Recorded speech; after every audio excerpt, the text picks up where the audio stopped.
নমস্কাৰ ধুনিয়া ইল সাপনৰ বাবে এজু হৈছে খুবেই ধুনিয়া ব্ল্যাক টছৰ জোৰা হ'ব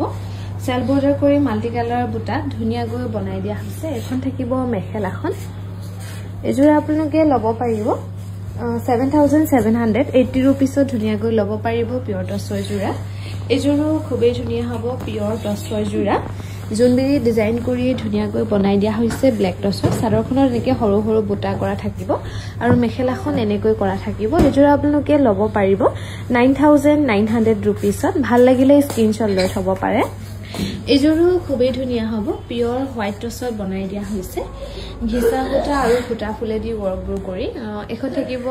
এটা সাইড পটি হ'ব লগতে এখন থাকিব মেখেলাখন এজোৰো লব পাৰিব 7780 रुपीसত ধুনিয়া গৈ লব পাৰিব পিয়ৰ হোৱাইট টছৰ জোৰা ভাল লাগিলে স্ক্ৰিনশ্বট লৈ থব পাৰে এজোৰো ব্ল্যাক টছতে হ'ব ইয়াতে অকল পাৰ্পলত ফুলবোৰ কৰি ধুনিয়া গৈ বনাই দিয়া হৈছে এখন থাকিব মেখেলাখন এজোৰ আপোনালোকে লব পাৰিব 8300 रुपीसত ভাল লাগিলে স্ক্ৰিনশ্বট লৈ থব পাৰে এজোৰো খুবেই ধুনিয়া হ'ব ব্ল্যাক টছৰ জোৰা ইয়াতে ঘিসা আৰু এৰি ওয়াৰ্কত ফুলবোৰ কৰি ধুনিয়া গৈ বনাই দিয়া হৈছে এখন থাকিব মেখেলাখন